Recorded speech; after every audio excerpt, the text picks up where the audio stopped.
Hold that. Stick it over here. Hey, Coach, how are you? Hi, everybody. Yeah.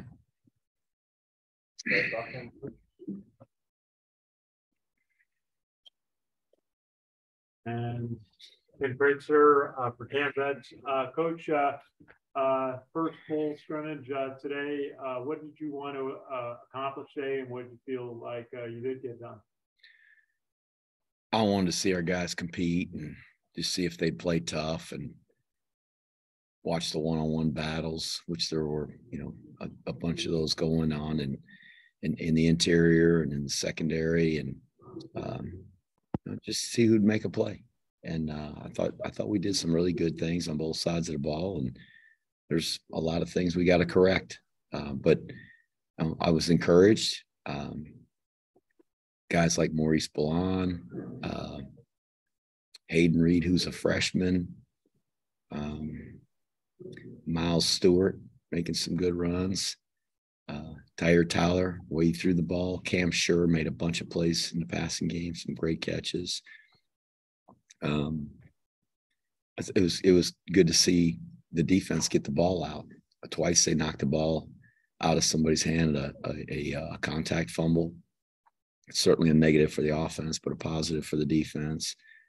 A couple interceptions, and so there's good things all the way around. I was excited to see both kickers step in there and kick a longer field goal, 45 plus, and drill it with room to spare. That was encouraging, both Moretzky and Talley. So there's some good things. Our freshmen got a long way to go, and we'll break up scout teams next week and really start diving into coastal, and that'll take some of the pressure off of them to be able to do everything off of a card. But I think there's some talented kids in that group. They got a ways to go. And tell us a little bit about the offensive line. You had Jackson Filipowski at center today. I wasn't sure if Connor Bishop was available. How do you feel the offensive line is shaping up at this point? We held Connor just precaution. He's played a lot of football, and we didn't think he needed to go in there and play 40 snaps in a scrimmage.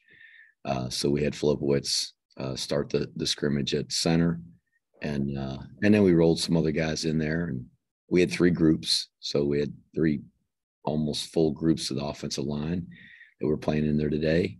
And I think that group is really starting to produce some depth. And we probably have a decent idea at this point who the starters are going to be. There's probably a battle or two that we'll find out more over the next couple of weeks. But the depth is coming around there, and that's really good, because that may be the most difficult position to find a full two deep, where you got 10 guys that you really feel good about putting in the football game, and we're at least getting close to that. And just talk a little bit about the quarterback play. Tyre, Cade Ballard, and Bryson Daly out there, Jamel Jones, got a couple of touchdown passes, completions. How do you feel about how the quarterbacks are shaping up? There's a really good battle going on there with TT and Cade Ballard, but I thought Jamel played really well today, and that's another senior. And I really feel like any one of those guys, the three of them, we would be very comfortable with in the football game and be able to play a football game with them. Bryson's improving. We probably thought he might be a little bit closer at this point, but he's just a sophomore, and he's going to come around. He's a physical guy. He throws the ball really well, and he's got a great future. He's just not up there with those three guys right now. And just on defense, talk to Markel Broughton, your safety, your captain, about how he leads the defense. Bo Nicholas Ball had a couple of big plays today. How do you feel like the defense did today? I like our secondary. I think those guys are doing a good job. There's experience back there. They play with confidence, and we're finding out now a lot about some of those guys that are replacing guys like Eric Smith and Nolan Cockrell and Cedric Cunningham, and we got some guys that are, I think, very capable of being good players. It just they got to cut their teeth and get a few more reps and just ready themselves over the next 3 weeks before we play Coastal Carolina. So we feel really good about where we're at on defense. And Nate does a great job coaching that unit. And I think we got a great staff, and I know they'll have them ready. But there's just some things we're going to have to continue to improve on, some more things to install for us to be ready. But I'm confident we will be. Thanks, Coach. Thank you, Ken. We'll go to Charles on Zoom. Good afternoon, Coach. Charles Greaves here with GoBlackKnights.com. Charles. Going back to the offensive line, if you will, for a second. Yesterday, Connor actually talked about the depth of the O-line and felt that it was probably the deepest since he's been part of the program. Can you talk about the progression a little bit more, but more specifically, Booby Law, how he's coming along during training camp at left tackle? I do think we're maybe as deep as we've been, at least with feeling like we got some guys that are going to be ready to play in the first game. I don't know that right now we'd be prepared to play every one of those guys against Coastal Carolina if we were playing today, but I think in 3 weeks we will be. And it is a group that's got good depth. I hope we can keep those guys healthy. Booby Law is doing a tremendous job. He's obviously had the injury. He's come back from the injury, seems to be moving really well. I don't see any lingering effects of that procedure, which is great. And he's got his body in good condition. He's just such an athletic guy for being as big as he is, and a real asset to us. Fantastic. And on the defensive side, and looking at the secondary, obviously we know that Markel is the mainstay as safety, if you will, but obviously room for guys to kind of step in, challenging for the position that Cedric had last year. But I want to talk about the cornerbacks for a second. You have Moore, Jones, Morris, Nicholas Paul. However, there's a young guy, Donovan Platt, who I think is a real up-and-coming player. Can you talk a little bit about his progression over the training camp? I agree. I think Donovan's had a really good camp, and I think he's going to have a good career here for us. He is a guy that physically I think is going to be capable of at least helping us on special teams, maybe some situational things. That's a good group, the corners that you mentioned. We got some guys that have played and maybe not as much on defense. Bo Nicholas Paul hadn't played a whole lot on defense, but has played a lot on special teams. And that gives him the confidence to go into a game and perform and play. So I think that group of veterans is a really good group of guys. And Donovan Platt has shown us some good things during preseason camp, and we're excited about him. I'm anxious to see how he progresses here before we play our first game. And my final follow-up question, and speaking of first games, is really right around the corner. Are you satisfied with where you are as collectively as a team, as you're just maybe 3 weeks away from the season opener, or other things that you need to really work on and focus on as you kind of close out training camp? We haven't even installed everything yet to this point. There's still some things that we've got to get in, and that's every phase: offense, defense, and special teams. So we'll continue to work through that. Hopefully by next week, when we scrimmage again, we'll have pretty much everything in terms of installation, and we'll really start to hone the game plan over those last 2 weeks to get ready for Coastal. I'm pleased with what we've done so far and how hard our guys are working and the progress that we made to this point. It's really, in the grand scheme of things, fairly early in preseason, and I think we're kind of well on our way. Having the summertime meetings and those kinds of things that the NCAA permits us to take part in now with our players, I think really moved us ahead. Maybe ahead of where we've been in the past, and that was positive. So right now, I feel good where we're at for the short time that we've been in camp, and hopefully we'll just continue to feel like we're making improvements and taking steps forward to get ready for Coastal. Thanks, Coach. Appreciate it. All right, we'll go to Tom. Hey, Coach.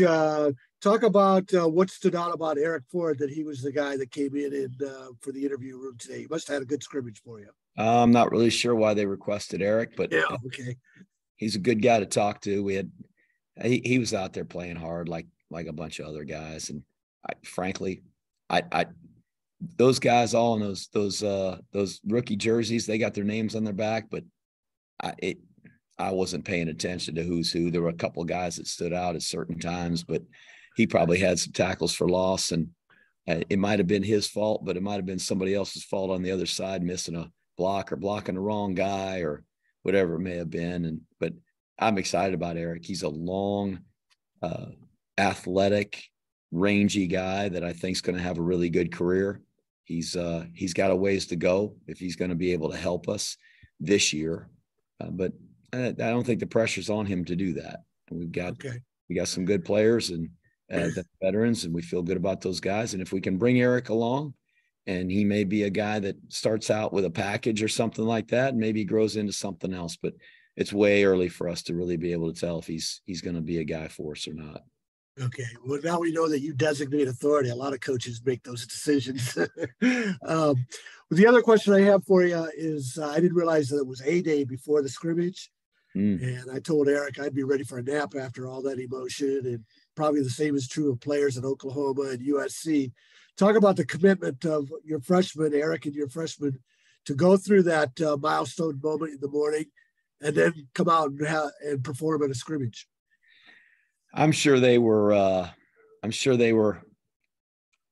proud to be down there and just be a part of that ceremony with their classmates. They don't realize at this point what those classmates are going to mean to them for a lifetime. And that's what's special about West Point.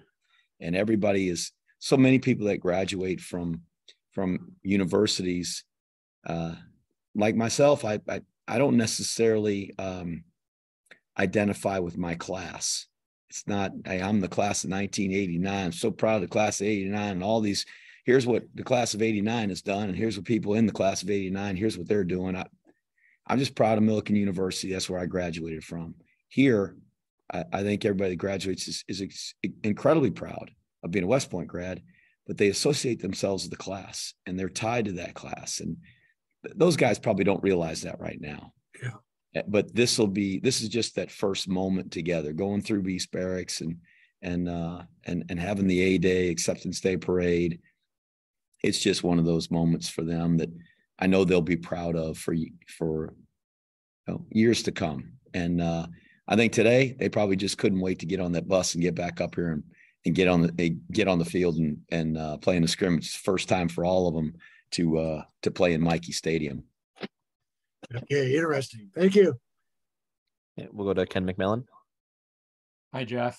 What is your focus in the next full week? To install all that we haven't yet installed offensively, defensively, and the special teams, so that we're armed with all of the things that we may need or intend to use in the first football game.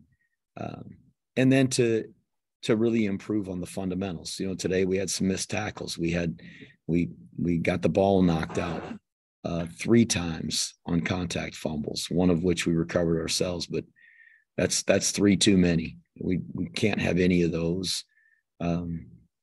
We had an opportunity at times on offense to block people and to pry open some holes a little bit better, and didn't. That's positive for the defense. But on the other hand, the defense too, sometimes we didn't recognize our keys as quickly and as efficiently as we needed to, and gave the offense some plays. So there's just fundamental things that we've got to get better at. And those are things that got to be practiced.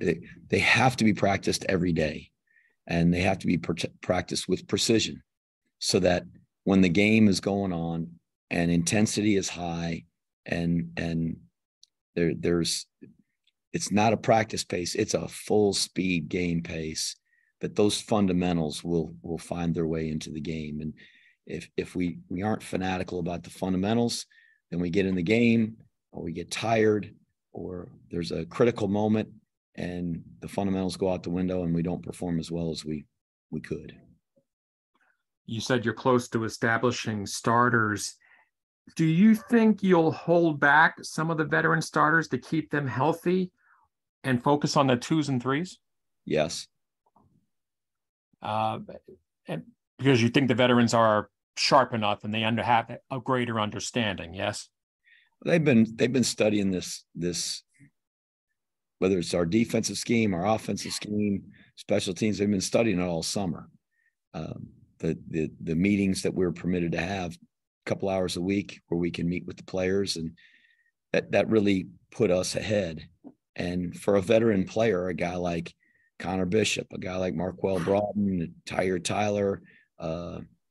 T-Rob, there's other guys that Andre Carter, they played enough football. They don't need to take every single rep in practice and go to a Saturday scrimmage and play 50 snaps for them to be ready. We're going to practice those fundamentals and get them ready for the game, but be wise about how many plays we put them in an interaction so that we can keep them healthy. Have there been any surprises as far as someone jumping into a 1 or 2 thus far that maybe we didn't expect? I don't know if there's any surprises. Let me rattle my brain here and see if there's somebody that's just kind of come out of nowhere. I don't know. I think on the offensive line, I'm not sure who is probably going to be our right tackle. If it's going to be Shane Buckingham or Simon Dellinger, there's some guys battling and slugging it out. David Hayward is in the mix, and so there's some guys like that. But I don't know that's shocking. We've kind of seen those guys grow and develop and come along. So I don't know that there's right now anything that's a real surprise. As far as the quarterbacks go, you keep mentioning the same veterans, which is a good thing. How do they separate themselves and make your decision as to who's going to be 1, 2, 3? I guess probably just the guy that we feel like operates the offense and moves the ball the best. But we've played a lot of games here where there's a 1-2 punch, and sometimes we played a couple of quarterbacks, and maybe that's what it'll be. I don't know, but there's been times where we haven't. We've had seasons where it's been one guy, and we'll just see. We'll try to figure out what's going to work best for us. If it's one guy and he stands above the rest, then it'll be his. And if it's a couple of guys and we feel like we need to use them on a rotating basis, then we'll do that. And I think both are good plans as long as we can have success doing that.